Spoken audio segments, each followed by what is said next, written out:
Friends, வெட்டு சமையலில் இன்றைக்கி நாம் குழந்தைங்களுக்கு பிடிச்ச ஒரு ரெசிபி தான் பார்க்க போகிறோம். ஒரு 5 மினிட்ஸில் நம்ம இது ரெடி பண்ணிடலாம். பாலும் பழமும் வச்சு நம்ம செய்கிறது. பாலும் பழமும் பிள்ளைங்களுக்கு நல்ல ஹெல்த்தியான ஒன்று. அதை வச்சு தான் நம்ம இந்த ரெசிபி செய்ய போகிறோம். வாங்க எப்படி செய்யலான்னு பார்க்கலாம்.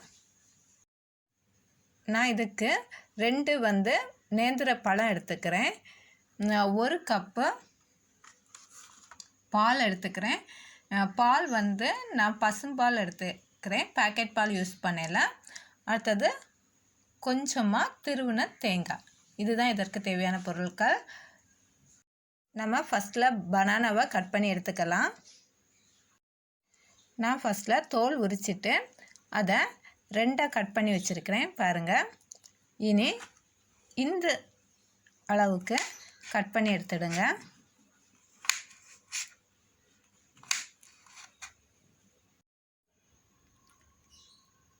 நான் இந்த சைஸுக்கு கட் பண்ணி எடுத்துக்கிட்டேன்.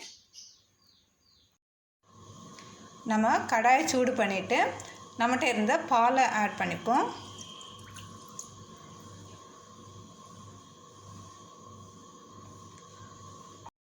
பால் நமக்கு கொதிக்கிற டைமில் நம்மகிட்ட கட் பண்ணி வச்சுருந்த பனானாவை இதுக்கு கூட ஆட் பண்ணுவோம்.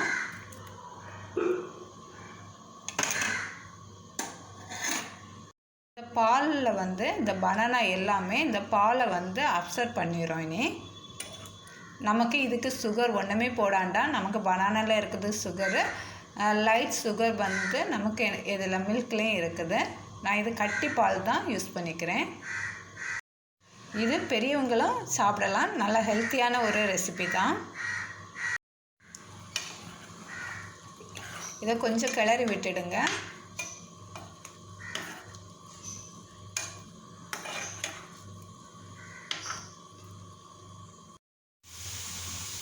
பாருங்கள், நமக்கு இதில் நம்ம விட்ட பால் எல்லாமே இந்த பழம் அப்சர்வ் பண்ணிவிட்டு இனி இதுக்க கூட தேங்காய் ஆட் பண்ணிக்கலாம்.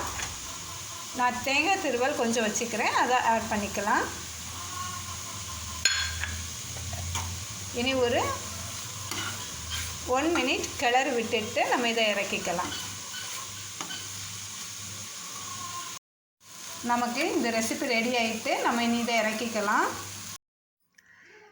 ஃப்ரெண்ட்ஸ், 5 மினிட்ஸில் ரெடி பண்ணுற ஒரு ரெசிபி நமக்கு ரெடி ஆகிட்டு.